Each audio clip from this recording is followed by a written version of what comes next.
തൻ്റെ നോട്ടത്തിൻ്റെ അർത്ഥമൊക്കെ എനിക്ക് മനസ്സിലാവുന്നുണ്ട് കേട്ടോ. കുറേ നേരമായിട്ട് ചോര ഊറ്റുവാണല്ലോ എൻ്റെ, ഞാൻ കാണുന്നുണ്ട് കേട്ടോ. അവളുടെ കാതോരം പതിയെ അവൾക്ക് മാത്രം കേൾക്കാൻ പാകത്തിന് അവൻ പറഞ്ഞപ്പോൾ നാണത്താൽ തുടുത്തു പോയിരുന്നു മീര. രണ്ടുപേരും രാവിലത്തെ ഭക്ഷണമൊക്കെ കഴിച്ച് ഏറെ സന്തോഷത്തോടെയാണ് വീട്ടിൽ നിന്നും ഇറങ്ങിയത്. പോകും മുമ്പ് മാധവിയുടെ മുഖത്ത് നിറഞ്ഞു നിന്ന വേദനയുടെ അർത്ഥം മനസ്സിലായിരുന്നു സുധിക്ക്. അമ്മ വിഷമിക്കേണ്ട, മീരയ്ക്ക് അവിടെ ഒരു ബുദ്ധിമുട്ടും ഉണ്ടാവില്ല. പിന്നെ അമ്മയ്ക്ക് എന്തെങ്കിലും ആവശ്യമുണ്ടെങ്കിൽ എന്നോട് പറയാൻ മടിക്കരുത്. ഞാൻ മരുമകനല്ല, അമ്മയുടെ മോനാണ്. അങ്ങനെ മാത്രം കണ്ടാൽ മതി. സുധി അത് പറഞ്ഞപ്പോൾ അറിയാതെ അവരുടെ മിഴികൾ നിറഞ്ഞിരുന്നു. ഏറെ സന്തോഷത്തോടെ അവർ തലയാട്ടി. ഒരേട്ടൻ്റെ അധികാരത്തോടെ മീനുവിനോടും മഞ്ജുവിനോടും പഠിക്കണമെന്നും എന്താവശ്യമുണ്ടെങ്കിലും തന്നെ വിളിക്കണമെന്നും ഒക്കെ പറഞ്ഞിട്ടാണ് സുധി ഇറങ്ങിയത്. അവൻ്റെ ആ സ്നേഹവും കരുതലും കണ്ടപ്പോൾ മീരയിലും ഒരു വല്ലാത്ത സന്തോഷം നിറഞ്ഞിരുന്നു. വീട്ടിലേക്ക് എത്തുമ്പോൾ തന്നെ രംഗമത്ര പന്തി ആയിരിക്കില്ലെന്ന് സുധിക്കും മീരയ്ക്കും ഉറപ്പുണ്ടായിരുന്നു.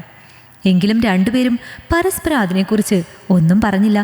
വീട്ടിൽ വന്നിറങ്ങിയപ്പോൾ തന്നെ ഉമ്മറത്ത് സതി ഇരിപ്പുണ്ടായിരുന്നു. കയ്യിൽ ക്യാബേജും ഉണ്ട്. അത് പകുതി അരിഞ്ഞു വെച്ചിരിക്കുകയാണ്. അടുത്ത് തന്നെ ഇരുന്ന് സുഗന്ധി കുട്ടികൾക്ക് ഭക്ഷണം കൊടുക്കുന്നുണ്ട്. സുധിയെ കണ്ടതും മുഖം വീർപ്പിച്ച് ഒന്ന് സതി നോക്കി. ഒപ്പം തന്നെ മീരയിലും ആ നോട്ടമെത്തി.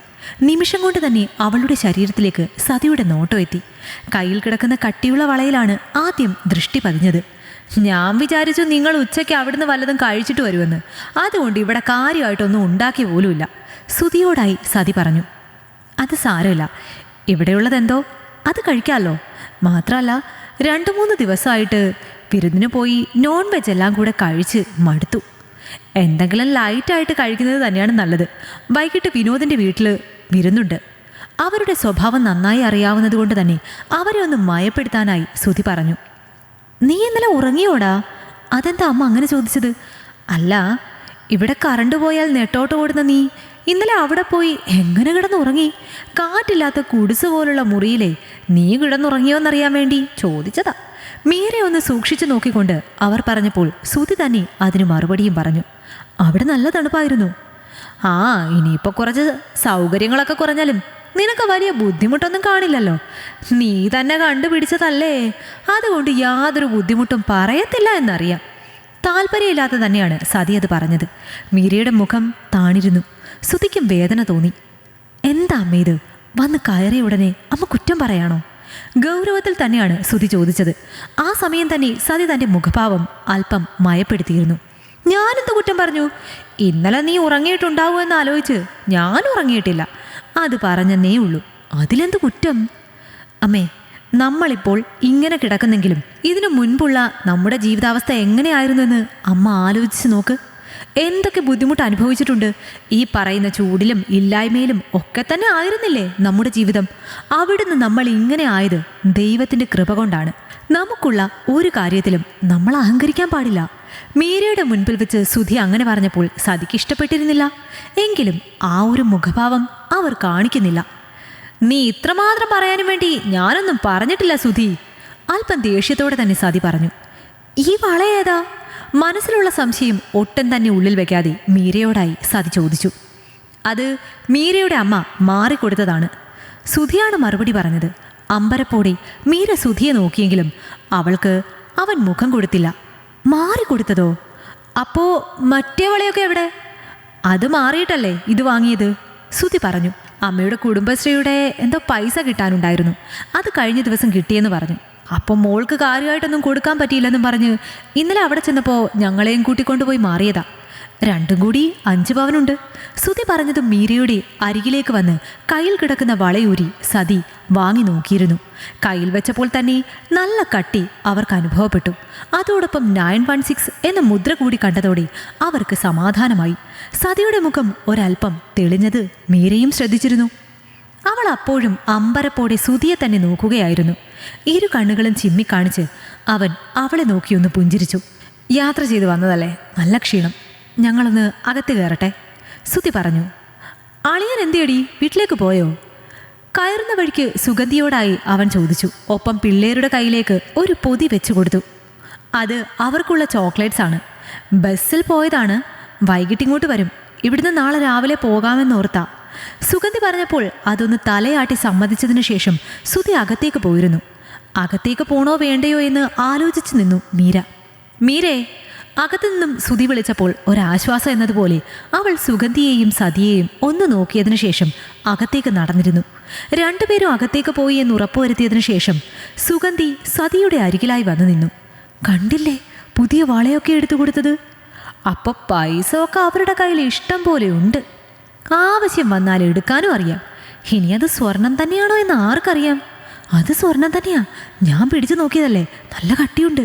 2.5 പവൻ ഉണ്ടെന്ന് തോന്നുന്നു. സുധിയുടെ കൈനീട്ടം പൊലിച്ചു എന്ന് പറഞ്ഞാൽ മതിയല്ലോ. അവനല്ലേ താലിമാല ആദ്യം 5 പവൻ്റെ അങ്ങോട്ട് കൊടുത്തത്. സതി പറഞ്ഞു. എല്ലാം കൂടി ഒരു 10-15 പവൻ്റെ സ്വർണം ഇപ്പോൾ അവരുടെ കയ്യിൽ കാണുമല്ലോ അമ്മേ. സുഗന്ധി പറഞ്ഞു. ആ, അത്രയും കാണും. ഇനി വീട്ടിലേക്കൊന്നും പോകുമ്പോൾ സ്വർണ്ണം ഒന്നും ഇടിയിപ്പിച്ച് കൊണ്ടുവിടരുത്. അവിടെ ചെന്ന് വല്ലതും പണയം വെച്ചിട്ട് തിരിച്ചു വന്നാൽ നമ്മൾ അറിയില്ലല്ലോ. സുഗന്ധി പറഞ്ഞു. ആ നിമിഷം സതിയും ആ കാര്യം സമ്മതിച്ചിരുന്നു. അകത്തേക്ക് ചെന്നതും മുറിയടച്ച് ഷർട്ട് ഹാങ്ങറിൽ തൂക്കിയതിനു ശേഷം ഇന്നർ ബനിയനും ഒരു ലുങ്കിയും എടുത്ത് കൊടുത്തിരുന്നു സുധി. സുധിയേട്ടൻ എന്തിനാ അമ്മ വാങ്ങി തന്നതാ വളയെന്ന് പറഞ്ഞത്? സുധിയേട്ടൻ തന്നെ വാങ്ങി തന്നതാണെന്ന് പറഞ്ഞാൽ പോരായിരുന്നു? മീര ചോദിച്ചു. ആര് വാങ്ങി തന്നാൽ എന്താ? എങ്കിലും സുധിയേട്ടൻ ചെയ്ത ഒരു കാര്യത്തിൻ്റെ ക്രെഡിറ്റ് അമ്മയ്ക്ക് കൊടുത്തില്ലേ? എനിക്കങ്ങനെ ക്രെഡിറ്റ് ഒന്നും വേണമെന്ന് യാതൊരു വാശിയുള്ള കൂട്ടത്തിലല്ല. പിന്നെ തൻ്റെ വീട്ടിൽ നിന്ന് തന്നതാണെന്ന് പറയുന്നത് തന്നെയാണ് നല്ലത്. അത് ഞാൻ ആദ്യമേ തീരുമാനിച്ചതാണ്. ഏറെ സന്തോഷത്തോടെ അവൾ അവനെ കെട്ടിപ്പിടിച്ചിരുന്നു. ആ നിമിഷം തന്നെ അവനും അവളെ തിരികെ പുണർന്നു. എന്തോ ഓർത്ത പോലെ മീര അവനിൽ നിന്ന് മാറി. ഞാൻ വേഗം ഡ്രസ്സ് മാറിയിട്ട് അടുക്കളയിലേക്ക് ചെല്ലട്ടെ, അമ്മയൊന്ന് സഹായിക്കാൻ. നമ്മളിപ്പോൾ യാത്ര കഴിഞ്ഞിങ്ങോട്ട് വന്നതല്ലേ ഉള്ളൂ, സഹായിക്കാനൊന്നും പോകാൻ നിൽക്കണ്ട. വല്ലതും കഴിച്ച് കുറച്ചു നേരം നമുക്ക് സുഖമായിട്ട് കിടന്നുറങ്ങാം. സഹായിക്കലൊക്കെ പിന്നെയാകാം, സുധി പറഞ്ഞു. അമ്മ എന്ത് കരുതും സുധിയേട്ടാ? അമ്മ എന്ത് കരുതാൻ? ഒന്നും കരുതാൻ പോകുന്നില്ല.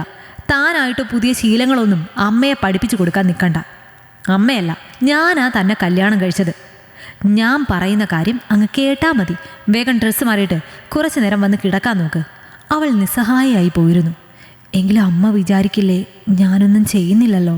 ഞങ്ങൾ യാത്ര കഴിഞ്ഞ് വന്നതിൻ്റെ ക്ഷീണം ഉണ്ടെന്ന് പറഞ്ഞല്ലേ ഞാൻ ഇങ്ങോട്ട് വന്നത്. അതുകൊണ്ട് പ്രത്യേകിച്ചൊന്നും വിചാരിക്കില്ല. അവൻ്റെ നിർബന്ധപ്രകാരം അവൾ പുറത്തേക്ക് പോയില്ല എങ്കിലും അവൻ ഉറങ്ങിയെന്ന് ഉറപ്പുവരുത്തിയ ശേഷം മുറി തുറന്ന് പുറത്തേക്കിറങ്ങിയിരുന്നു. അപ്പോൾ സതി അവിടെ ഉണ്ടായിരുന്നില്ല. കട്ടിളപ്പടിയിൽ ഇരുന്നു കൊണ്ട് മൊബൈൽ ഫോൺ നോക്കിക്കൊണ്ടിരുന്ന സുഗന്ധി സതി കുടുംബശ്രീക്ക് പോയി എന്ന് അവളോട് പറയുകയും ചെയ്തിരുന്നു. പ്രത്യേകിച്ചൊന്നും സുഗന്ധി സംസാരിച്ചില്ല എന്നതുകൊണ്ട് തന്നെ അവളൊന്നും സംസാരിക്കാൻ നിന്നില്ല. മുറിയിലേക്ക് കയറിയപ്പോൾ സുധി ഉണർന്നിട്ടുണ്ട്. സമയം 2:15 ആയല്ലേ? അവൻ വാച്ചിലേക്ക് നോക്കിക്കൊണ്ട് അവളോട് പറഞ്ഞു. എനിക്ക് ഉറക്കം വന്നില്ല ഏട്ടാ. ഞാനിപ്പോൾ പുറത്തേക്ക് പോയപ്പോൾ അമ്മ കുടുംബശ്രീക്ക് പോയി എന്ന് പറഞ്ഞു. കഴിക്കാമല്ലേ? നല്ല വിശപ്പ്, നമുക്ക് കഴിക്കാം, വല്ലതും എടുത്തു വെക്ക്, സുധി പറഞ്ഞു. ആ സമയം അവൾ ഡൈനിങ് ടേബിളിൻ്റെ അരികിലെത്തി. സുഗന്ധി അപ്പോൾ ഭക്ഷണം കഴിക്കാൻ തുടങ്ങുകയായിരുന്നു. നിങ്ങൾ കഴിച്ചായിരുന്നോ? അവളോടായി സുഗന്ധി ചോദിച്ചു. ഭക്ഷണം കഴിച്ചിരുന്നില്ല, നല്ല യാത്രയായതുകൊണ്ട് ക്ഷീണമായിരുന്നു, അതാ കിടന്നത്. സുധിയേട്ടൻ പറഞ്ഞു ഏട്ടന് വിശക്കുന്നുവെന്ന് ഭക്ഷണം എടുത്തു വെക്കാൻ എന്നോട്. മടിയോടെ അവൾ പറഞ്ഞു. ഞങ്ങൾ കരുതി നിങ്ങൾ കഴിച്ചിട്ടായിരിക്കും വരുന്നതെന്ന്, അതുകൊണ്ട് കാര്യമായിട്ടൊന്നും ഉണ്ടാക്കിയില്ല. പയറുതോരനും ചമ്മന്തി അച്ചാറും ഉണ്ട്. പിന്നെ അമ്മയ്ക്ക് വയ്യായിരുന്നു, അടുക്കളയെ സഹായിക്കാൻ ആരും ഉണ്ടായിരുന്നില്ലല്ലോ.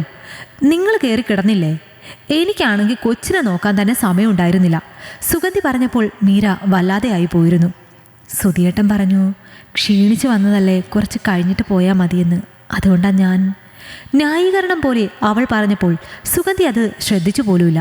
മൊബൈലും എടുത്ത് അവൾ മുറിയിലേക്ക് പോയപ്പോൾ മീരയ്ക്ക് വിഷമമായിരുന്നു. അപ്പോഴേക്കും സുധി ഇറങ്ങി വന്നു. ആ വിഷമം മുഖത്ത് കാണാതിരിക്കാൻ മീര ശ്രമിച്ചു. രണ്ടുപേരും ഒന്നിച്ചിരുന്നാണ് ഭക്ഷണം കഴിച്ചത്.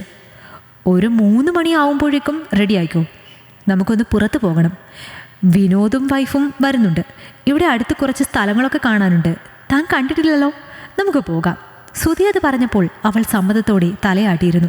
രണ്ടുപേരും റെഡിയായി വരുമ്പോഴാണ് കുടുംബശ്രീ കഴിഞ്ഞ് സതി എത്തിയത്. രണ്ടുപേരും കൂടി എങ്ങോട്ടാ ഈ സമയത്ത്? സതി സുധിയോട് ചോദിച്ചു. വെറുതെ ഒന്ന് പുറത്ത് പോവാ, ഇവിടുത്തെ സ്ഥലങ്ങളൊന്നും ഇയാൾ കണ്ടിട്ടില്ലല്ലോ. വിനോദ് പറഞ്ഞു അവനും ഭാര്യയും വരുന്നുണ്ടെന്ന്, ഞങ്ങളും കൂടെ ചെല്ലാൻ. ചെറിയൊരു ഔട്ടിങ് പോലെ. വൈകിട്ട് ഞങ്ങൾ പുറത്തു നിന്ന് കഴിച്ചിട്ടേ വരൂ. എവിടെയെങ്കിലും പോകണമെങ്കിൽ നേരത്തെ പോയിക്കൂടെ സുധി? എന്നിട്ട് സന്ധ്യയ്ക്ക് മുന്നേ വീട്ടിൽ വരണം. വീട്ടിലെ പെണ്ണുങ്ങൾ വേണം നാമം ജപിക്കാൻ. ഇങ്ങനെ സന്ധ്യയ്ക്ക് ഇവിടെ ഇല്ലാതിരുന്നാൽ എങ്ങനെയാണ്? വീട്ടിലെ മൂത്ത മരുമകളല്ലേ? സതി പറഞ്ഞു. അമ്മേ, 1 മാസം കഴിയുമ്പോൾ ഞാനങ്ങ് പോകും.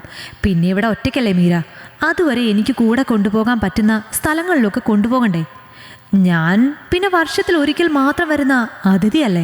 മാത്രമല്ല, കല്യാണം കഴിഞ്ഞ് ഇത്രക്കിത്ര ദിവസമേ ആയിട്ടുള്ളൂ. ഇയാൾക്കിവിടെ ഒന്നും പരിചയം പോലും ആയിട്ടില്ല. അത്യാവശ്യം ഞാനെങ്കിലും ഒന്ന് പുറത്തു പോകാനെങ്കിലും പഠിപ്പിച്ചു കൊടുക്കണ്ടേ? പിന്നെ ശ്രീജിത്തിൻ്റെയും രമ്യയുടെയും ഒക്കെ കല്യാണം കഴിഞ്ഞിട്ട് എത്ര മാസം ടൂറിനായിട്ടാണ് പോയത്? സുധിയുടെ ചോദ്യത്തിൽ ഒരു നിമിഷം സതി നിശബ്ദയായെങ്കിലും അങ്ങനെ വിട്ടുകൊടുക്കാൻ അവർ തയ്യാറായിരുന്നില്ല. അവർ അങ്ങനെ പോയെങ്കിലേ അവൻ്റെ അമ്മായി അച്ഛൻ അവർക്ക് മണാലിക്കുള്ള ടിക്കറ്റ് എടുത്തു കൊടുത്തു. അതുകൊണ്ട് പോയതാണ്, അല്ലാതെ ഒന്നും അല്ലല്ലോ. നിന്റെ അമ്മായിയമ്മയോട് പറ എവിടെയെങ്കിലും നിങ്ങൾക്ക് പോകാൻ ഒരു ടിക്കറ്റ് എടുത്ത് തരാൻ. സതി പറഞ്ഞപ്പോൾ ശരിക്കും ദേഷ്യം തോന്നിയിരുന്നു സുധിക്ക്. എങ്കിലും അവനത് പുറത്ത് കാണിച്ചില്ല. എനിക്ക് ഹണിമൂണിന് പോകാൻ എൻ്റെ അമ്മായിമ്മ ടിക്കറ്റ് എടുത്ത് തരേണ്ട കാര്യമൊന്നുമില്ല. അതിനുള്ള മാർഗമൊക്കെ എനിക്കുണ്ട്. പെണ്ണു വീട്ടുകാരുടെ പൈസയുടെ പുറത്ത് ഹണിമൂണിന് പോകാൻ എനിക്ക് താല്പര്യമില്ല. എന്നെക്കൊണ്ട് പറ്റുന്ന സ്ഥലത്ത് എന്നെ കൊണ്ടാവുന്ന കാലത്ത് ഞാൻ കൊണ്ട് കാണിക്കും. അതിന് ഹണിമൂൺ എന്നൊന്നും പേരിടേണ്ട കാര്യമില്ലല്ലോ. ഏതായാലും അമ്മ പറഞ്ഞ സ്ഥിതിക്ക് ഒരു ടിക്കറ്റ് കിട്ടുമെന്ന് ഞാനും ഒന്ന് നോക്കാം. മീര കേൾക്കെ അവൻ അങ്ങനെ പറഞ്ഞുകൊണ്ട് അവളെ വിളിച്ചുകൊണ്ട് പോയപ്പോൾ സതിക്ക് വല്ലാത്ത ദേഷ്യം തോന്നിയിരുന്നു. മുറിയിൽ നിന്നിറങ്ങി വന്ന സുഗന്ധി സതിയെ കൂടുതൽ ചൊടിപ്പിക്കാനായി പറഞ്ഞു. കണ്ടോ ഏട്ടൻ മാറിപ്പോയത്? 1-2 ദിവസം കൊണ്ട് തന്നെ നമുക്കെതിരെ ഏട്ടനെ തിരിക്കാൻ അവളെ കൊണ്ട് കഴിഞ്ഞു. അത് തന്നെയാണ് ഞാനും ഓർക്കുന്നത്. എൻ്റെ നേരെ നിന്നൊരു വാക്ക് പറയാത്ത ചെറുക്കനാ ഇപ്പോൾ എന്തൊക്കെയാ പറയുന്നതെന്ന് നോക്കിയേ. സതി മൂക്കത്ത് വിരൽ വെച്ചു. താൻ ഇനി മുഖം ഊതി വീർപ്പിച്ചിരിക്കേണ്ട. ഇതൊക്കെ എല്ലാ വീട്ടിലും പതിവുള്ളതാ. ഞാൻ പറഞ്ഞിട്ടില്ലേ, 1-1.5 മാസം അമ്മ ഇങ്ങനെ പറഞ്ഞുകൊണ്ടിരിക്കും. അത് അമ്മയുടെ ഒരു സന്തോഷം. അതിനിപ്പോൾ കൃത്യമായിട്ടുള്ള മറുപടി കൊടുക്കാൻ ഞാനിവിടെ ഉണ്ടല്ലോ. ഞാൻ പോകുമ്പോഴല്ലേ നമുക്കെന്തെങ്കിലും പരിഹാരം ഉണ്ടാക്കാം. തൽക്കാലം എൻ്റെ കൊച്ച് വിഷമിച്ചിരിക്കേണ്ട. അത് കണ്ടാൽ ഇന്നത്തെ സകല മൂടും പോകും. ഇന്നൊരുപാട് കാര്യങ്ങൾ പ്ലാനിങ്ങിലുള്ളതാണ്. ചെറുചിരിയോടെ സുധി പറഞ്ഞപ്പോൾ അവളും ഒന്ന് ചിരിച്ചു കാണിച്ചു. അവൻ്റെ സന്തോഷം തകർക്കണ്ട എന്ന് കരുതി മാത്രം. എല്ലാവരുടെയും ഒപ്പം പുതിയ ഓരോ സ്ഥലങ്ങളായി കാണുകയായിരുന്നു മീര. ഓരോ സ്ഥലങ്ങളെക്കുറിച്ച് വിശദമായി തന്നെ സുധി അവൾക്ക് പറഞ്ഞു കൊടുക്കുകയും ചെയ്യുന്നുണ്ട്. പുറത്തുനിന്ന് ഭക്ഷണമൊക്കെ കഴിച്ച് 2 പേരും ഭക്ഷണ സമയത്ത് അൽഫാമിൻ്റെ നല്ല പീസുകൾ നോക്കി അവളുടെ പ്ലേറ്റിലേക്ക് ഇട്ടുകൊടുക്കുന്ന സുധിയെ അവൾ അത്ഭുതത്തോടെ ഉറ്റുനോക്കി. ഇത്തരം ഭക്ഷണങ്ങളൊക്കെ കഴിക്കുന്നത് തന്നെ ഇപ്പോഴാണ് മീര ഓർത്തു. വീട്ടിലേക്ക് വന്നപ്പോൾ തന്നെ സമയം 8:40 അടുപ്പിച്ചിരുന്നു. വല്ലാത്ത ഒരു ദേഷ്യം സതിയുടെ മുഖത്ത് കണ്ടിരുന്നുവെങ്കിലും സുധി അത് കാര്യമാക്കിയില്ല. ഭക്ഷണം കഴിച്ചിട്ട് വന്നതുകൊണ്ട് തന്നെ 2 പേരും നേരെ മുറിയിലേക്കാണ് പോയത്. മുറിയിലേക്ക് ചെന്നതും കുളിക്കാനായി പോയിരുന്നു മീര. കുളി കഴിഞ്ഞ് ഇറങ്ങി വന്ന അവൾ ഒരു വെള്ള നിറത്തിലുള്ള നൈറ്റിയാണിട്ടത്. മുടി തോർത്തി കണ്ണാടിക്ക് മുൻപിൽ നിൽക്കുന്നവളെ കണ്ടപ്പോൾ സുധിയിൽ എന്തൊക്കെയോ വികാരങ്ങൾ ഉടലെടുത്തിരുന്നു. അവളെ ഒന്നുകൂടെ നോക്കി ചിരിച്ചതിന് ശേഷം അവൻ നേരെ ബാത്റൂമിലേക്ക് പോയി. കുളിച്ച് ഫ്രഷായി തിരികെ വന്നപ്പോൾ അവൾ ഫോണിൽ അമ്മയോട് സംസാരിക്കുകയാണ്. ഇന്ന് പോയ സ്ഥലങ്ങളെക്കുറിച്ചൊക്കെ വിശദമായി അമ്മയോട് പറഞ്ഞു കൊടുക്കുന്നുണ്ട്. ഒരു കൊച്ചു കുഞ്ഞിനെ പോലെ വാചാലമായി സംസാരിക്കുന്നവളെ അവൻ നോക്കി നിന്നു പോയിരുന്നു. അത് കഴിഞ്ഞ് അവൾക്കരികിലേക്ക് വന്നിരുന്നു. അവൻ്റെ സാന്നിധ്യം അറിഞ്ഞതും അവൾ പെട്ടെന്ന് അവരോട് മറുപടി പറഞ്ഞ് ഫോൺ കട്ട് ചെയ്തു. അമ്മയോടെന്താ കാര്യമായിട്ട് പറഞ്ഞത്? അവളുടെ മുടി മാടി ഒതുക്കിക്കൊണ്ടാണ് അവൻ ചോദിച്ചത്. ഇന്ന് യാത്ര പോയ കാര്യമൊക്കെ പറയുകയായിരുന്നു. നമുക്കൊരു ഹണിമൂണൊക്കെ പോകണ്ടേ? അവളുടെ മുഖത്ത് നോക്കി അവൻ ചോദിച്ചു. ആ മുഖത്ത് അതുവരെ തനിക്ക് പരിചയമില്ലാത്ത എന്തൊക്കെയോ ഭാവമുണ്ടെന്ന് മീരയ്ക്ക് തോന്നി. അതൊക്കെ വലിയ ചിലവല്ലേ സുധിയേട്ടാ? എനിക്കങ്ങനെ നിർബന്ധമൊന്നുമില്ല. പക്ഷേ എനിക്ക് നിർബന്ധമുണ്ടല്ലോ. തനിക്കൊപ്പം എനിക്കൊരുപാട് സ്ഥലത്ത് പോകണം. ഇനിയുള്ള പ്രവാസകാലത്ത് എനിക്ക് ഓർമ്മിച്ച് വെക്കാൻ അത് മാത്രമേ ഉള്ളൂ. ഏട്ടൻ പോകുന്ന കാര്യം പറയുമ്പോൾ തന്നെ എനിക്ക് വിഷമം വരും. വിഷമിക്കൊന്നും വേണ്ട. ഒരു 100 ഓർമ്മകൾ തന്നിട്ടല്ലേ ഞാൻ പോകുന്നത്. ഇപ്പോൾ തന്നെ ഒരു 100 ഓർമ്മകളുണ്ടെനിക്ക്, അവൾ പറഞ്ഞു. ഒപ്പം അവൻ്റെ നെഞ്ചിലേക്കും ചാരി. ഇതൊന്നുമല്ല, ഇനി ഒരുപാട് ഓർമ്മകളില്ലേ? കുസൃതിയോട് പറഞ്ഞവനെ സംശയത്തോടെ അവൾ നോക്കിയതും അവൻ്റെ ചുണ്ടുകൾ അവളുടെ അധരങ്ങളിൽ പതിച്ചിരുന്നു. ഒരു നിമിഷമൊന്ന് വിയർത്തു പോയെങ്കിലും അവൾ അവൻ്റെ മുഖത്തേക്ക് നോക്കി. പിന്നെ ഏറെ പ്രണയത്തോടെ അവൻ്റെ കവിളിൽ ഒരു ചുംബനം നൽകി. നമുക്ക് ജീവിച്ചു തുടങ്ങിയാലോ? അവളുടെ കാതോരം അവൻ ചോദിച്ചതും അവളിൽ ഒരു പരിഭ്രമം നിറഞ്ഞിരുന്നു. അത് കാണി അവനിലൊരു വല്ലായ്മ തോന്നി. പേടിയാണോ? അല്ലെന്ന് പറഞ്ഞ് അവൾ അവൻ്റെ നെഞ്ചിലേക്ക് ചാഞ്ഞു. ആ നിമിഷം തന്നെ അവൻ ബെഡ് ലാമ്പ് ഓഫ് ചെയ്തിരുന്നു. ഒപ്പം അവളുമായി കട്ടിലിലേക്ക് കിടന്നു. പിന്നെ പതിയെ അവളുടെ തലമുടി ഇഴകളിൽ തഴുകാൻ തുടങ്ങി. ഒപ്പം അവളുടെ മുഖത്തും ആ വിരലുകൾ തലോടി നടന്നു. പിന്നെ ചെറിയ ചെറിയ ചുംബനങ്ങൾ കൊണ്ട് അവളുടെ മുഖത്ത് ഒരു പ്രണയമഴ തന്നെ തീർത്തു. അവൻ അവളുടെ കാതിൽ മെല്ലെ കടിച്ച് ആ കാതിൽ ഒന്ന് ചുംബിച്ചു. ഹൃദയമിടിപ്പ് പരസ്പരം ഒന്നായി. ഏറെ നേരം നീണ്ടുനിന്നൊരു ചുംബനം. രണ്ടുപേരും ഏതോ ഒരു വികാരത്തിന്റെ തേരിലേറി. ആ പ്രണയവീഴ്ച അവസാനിച്ചപ്പോഴേക്കും അവനോട് അവൾക്ക് തോന്നിയത് ബഹുമാനം തന്നെയായിരുന്നു. കൂട്ടുകാരികളൊക്കെ പറഞ്ഞു തന്നിട്ടുള്ള കഥകളിൽ വീഴ്ച സമയത്ത് സ്വന്തം സുഖത്തിനു വേണ്ടി സ്ത്രീകൾ അത് ആസ്വദിക്കുന്നുണ്ടോ എന്ന് പോലും ചിന്തിക്കാത്ത പുരുഷന്മാരെക്കുറിച്ചാണ് എന്തൊക്കെയോ കാട്ടിക്കൂട്ടിയിട്ട് പോകുന്നവർ. ഇവിടെ അതുപോലും തനിക്ക് വേദനിക്കരുത് എന്ന് ആഗ്രഹിക്കുന്ന ഒരു മനസ്സ്. അങ്ങനെ ഒരുവൻ തൻ്റെ ഭാഗ്യമാണെന്ന് അവൾക്ക് തോന്നി. പെണ്ണിൻ്റെ ഇഷ്ടങ്ങൾ കൂടി മനസ്സിലാക്കുമ്പോഴാണല്ലോ പങ്കുവയ്ക്കൽ അതിൻ്റെ അനുഭൂതിയിലെത്തുന്നത്. ഈ കഥ നിങ്ങൾക്കിഷ്ടമായെങ്കിൽ ലൈക്ക് ചെയ്യൂ. നിങ്ങളുടെ അഭിപ്രായങ്ങൾ കമന്റായി രേഖപ്പെടുത്തൂ. കൂടുതൽ കഥകൾ കേൾക്കാൻ ഈ ചാനൽ സബ്സ്ക്രൈബ് ചെയ്യൂ.